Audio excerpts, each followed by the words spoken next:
Hi, everyone. Welcome to another live stream.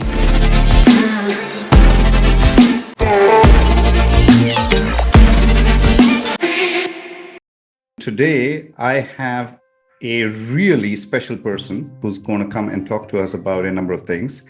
So I would really love to introduce him. So Lee Nallalingham is an international best-selling author, speaker, and leader, and he's been leading teams for nearly 20 years. He's got a great track record across HR, technology, and business transformation. And he's led departments in excess of 60 people and project managed teams in excess of 150 people, delivered a huge amount of annual cost savings to the tune of about $250 million, just coming out of efficiencies, increase in revenue generation, and successfully delivered 5 integrations following mergers and acquisitions in the companies that he's been with. He's worked across 6 continents, and that's really beneficial because a lot of the cross-cultural nuance that you will see coming out of this conversation will be coming off real solid grounds. He's worked with 70 countries and over 100 multinational clients. So this is amazing to have Lee with us today. Thank you, Lee, for coming in and speaking with our audience. Oh, thank you for having me. And you make me sound more impressive than I am. I'm just a guy. You know what I usually say, that if you have to make an effort and you start to get winded, that means the person's really good. Well, thank you. I'll try and live up to that introduction over the course of this session. I'm sure it will be great for all our viewers who are tuning in. So maybe we can start with a little bit about how you see the trends that are evolving in the space of talent and future of work. And this is a really hot topic, so I'm really keen to get your take on it. Yeah, so, look, we can't talk about what's happening now without using I hate buzzwords, but the Great Resignation, right? Why is it happening? And I don't know if we were connected before the start of the pandemic, but at the start of the pandemic, I did this really big post comparing what was going to play out post-pandemic to what happened in Europe at the end of the Black Death, right? So when I did a post at the time, a lot of people were like, that's nuts. How can you compare that to what's happening now? Yeah.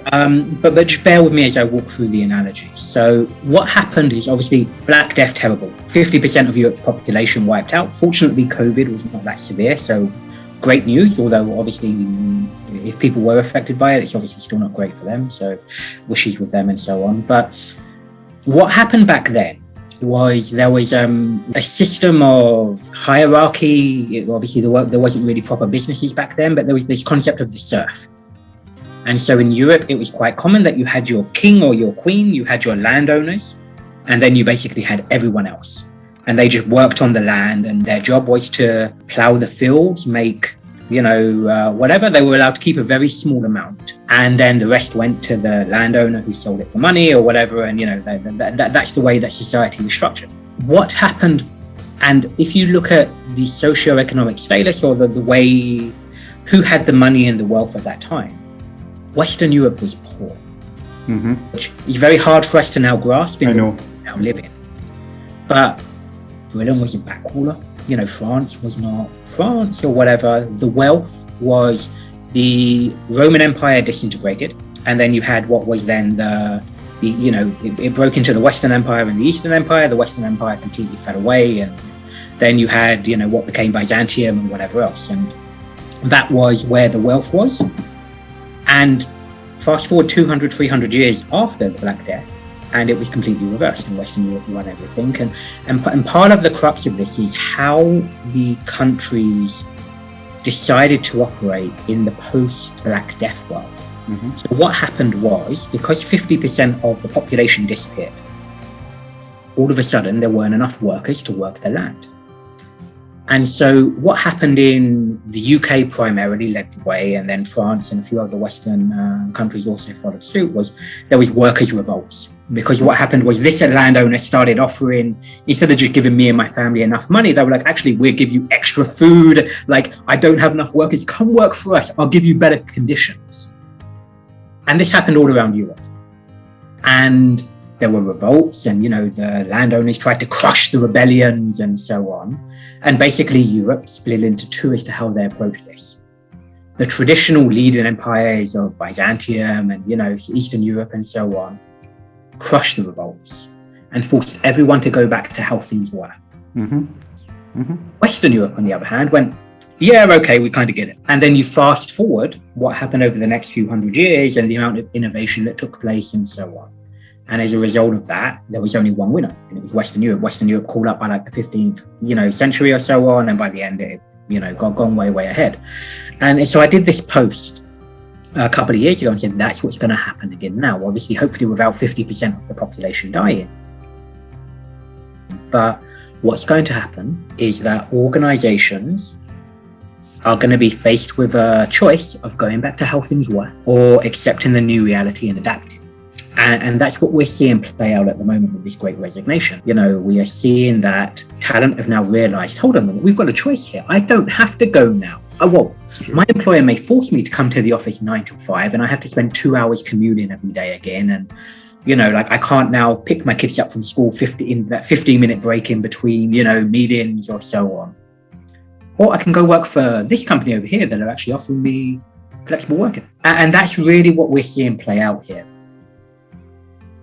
One of the things I talk about in my second book, The Manager Handbook, in the chapter around managing remote workforces, is this shouldn't have been a surprise to anyone, because before the pandemic started, 90% of workers said they want flexible working, right? 100% remote work from home. No, not everyone wants that. People like the social element. They just want the option. Look, if I've just got a load of meetings today, I don't need to come into the office if they're all on Zoom. But hey, we want to do a workshop. Sure, let's come in. Let's come in. Let's have a team lunch. Let's do all of that stuff. But it was very, very clear from the outset that this is what workers have wanted for decades. It's not new. And what we've seen play out now over the past 2 years, and we're going to see continue to play out over the next 3 to 5, is this divergence between organizations. And we're already seeing, for every Tesla saying that they're going to make everyone come back into the office, which, to be fair, to an extent makes sense because they're making cars, so you probably need to be in a factory for that, versus your Airbnbs that are just like, yo, why do we need to have you in the office? So you're going to see that play out. But what's interesting is the number of organizations, or management teams more accurately, that want to bury their head in the sand, because research has shown for over 20 years that working from home is more productive. There are hundreds, thousands of pieces of research on this, going all the way back to the late 1990s, when there were 4 million remote workers in the US. Because, the internet had started, there were VPNs for the first time, early 2000s, Skype was a thing, so it became really, really easy. And it's been shown, obviously there were some studies that show that it's not as effective, but just with climate change, there's research that shows that climate change isn't a thing, right? But out of the 10,000 pieces of research or whatever, there's like 20 that show that it isn't. And depending on who you are, you either want to pick, well, these 20 show that it isn't, so I'm not going to believe it. It's the same thing with remote working. Overwhelmingly productive in comparison. And in my book, I actually quote some of the business results of the past couple of years. So if we take the Fortune 500 in 2020, despite global lockdowns, half the workforce not being able to work, 70% of the Fortune 500 made more money than they made in 2019. That's huge. You can't argue with that. Like, you can dress it up as much as you want. That's a fact. That's true. That's true. It's not limited to the US or the UK or Singapore or China. It's global. That's true. I really like two things that you said, and I want to pick those up, and I want to go a little bit deeper because that's also the deep context that you bring to this conversation. One is the fact that there was always a desire for people to have flexibility. And of course, there is this huge mindset shift or reset that has happened with a forced lockdown and a forced work from home, because people have started to realize that. So I think that's one great part. It's now backed up with what you just said, that businesses did make more money in this particular scenario where we were most worried about it. It actually turns out that businesses ended up making money, which is a great testament to the hypothesis or the studies that have shown that we are more productive when we have me time. It's a lot more focus, less distraction, a lot of people not coming in and knocking at your door or just standing by you and chit-chatting. So that's great. The second piece that I really am interested to explore with you more is this head in the sand business, right?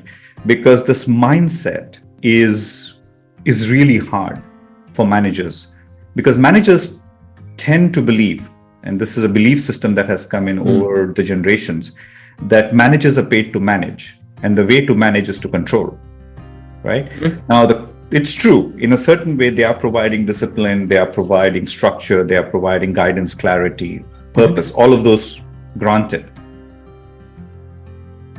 The question that I really always like to ask is, what are you controlling? And I would really like to get your thoughts, especially given the fact that you are huge on manager enablement and you've done a lot of work in there. Could you help some of our viewers understand the paradigm shifts that are happening in the managing space? Yeah.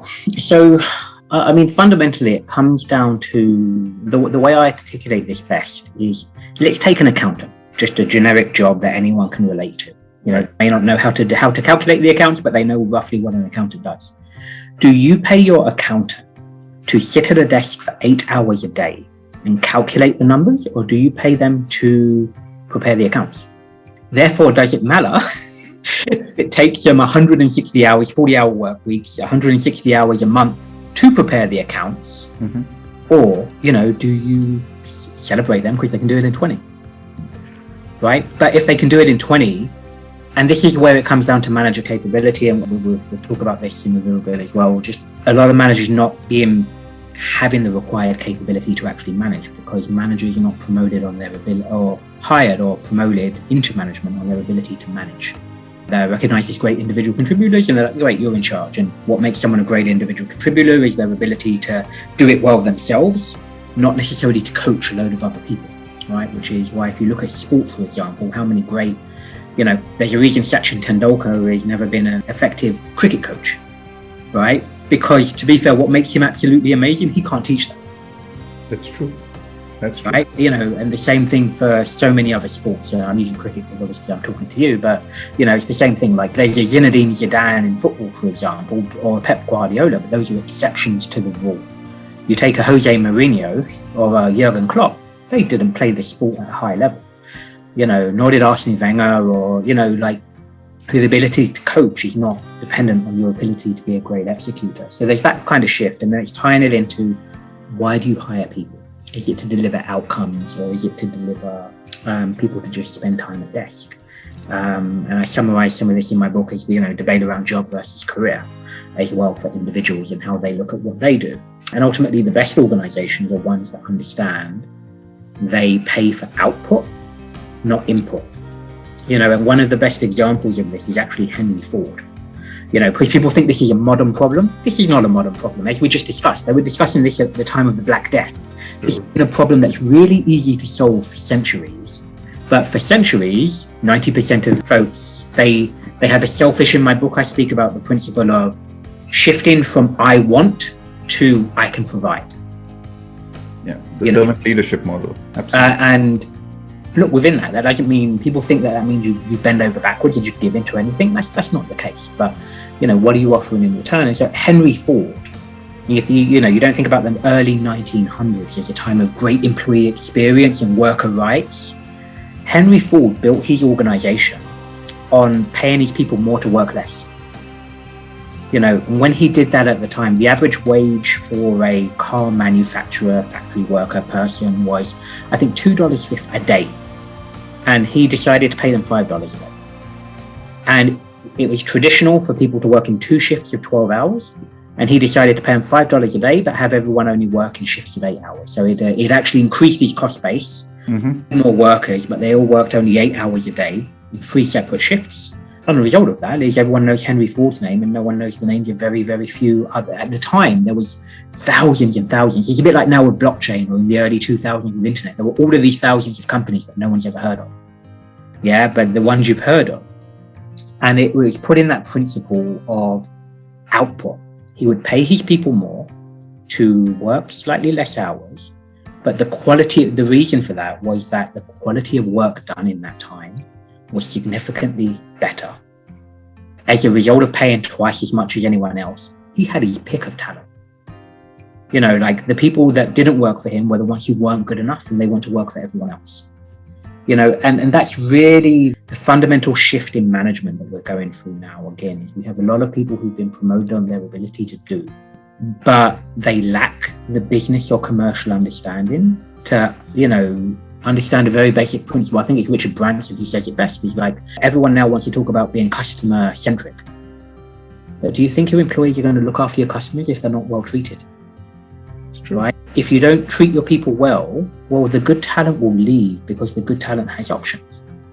That's true. And they are the first ones to go. And they are the ones that would probably find the best jobs in the market. And what you would be left with is probably not going to help you move your company much forward. Right. And that's what we're seeing play out now is, you know, look, the best talent will have options, and the businesses that continue to thrive over the next 5-10 years and definitely into the 2030s will be the ones that get this. But here's the honest truth is we can talk about this, we can show the evidence, we can show the research.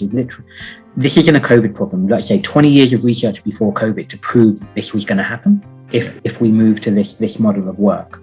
Hundreds of years of case studies on, you know, being employee-centric and managing people on output, not input, also being the most effective way.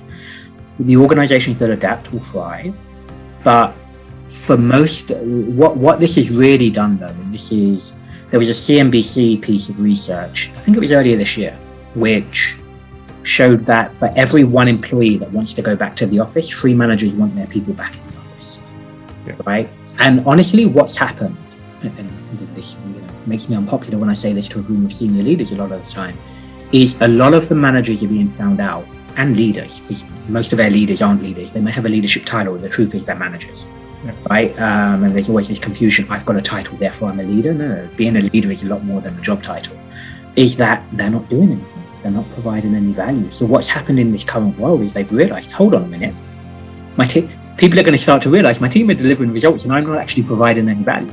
Right? And you talk to the teams and it becomes really evident as to which managers were managing properly and which managers aren't.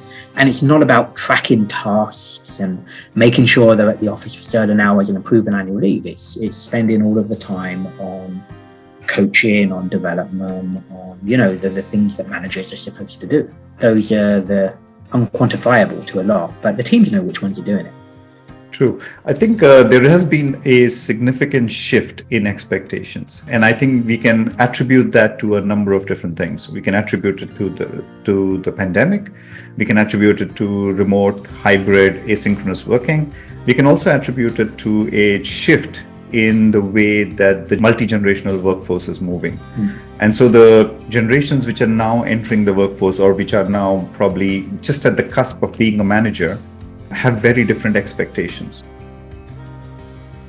This was really an interesting conversation, Lee. One last question for you. How would you like people to reach out to you? Where can they find you? How would you like them to reach out to you if they wanted to collaborate or pick your brains? What's the best way for... Cool. As with anyone, look, go find me on LinkedIn. I've got, 30-something thousand people already on LinkedIn do it. I'm on Twitter, I'm on Facebook, all of the usual social media stuff. We've got, I see my name above your head there. We've got my name here.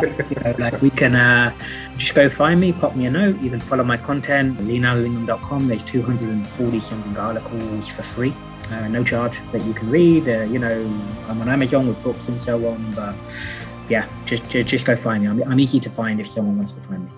Yeah, I think it's not that difficult. And thank you for coming in and speaking to our viewers. It was a great pleasure. And I hope to welcome you back again with the launch of your 3rd book. So hopefully you'll come and speak to us about that as well. Oh, happy to do so. And thank you for having me. All right. All right.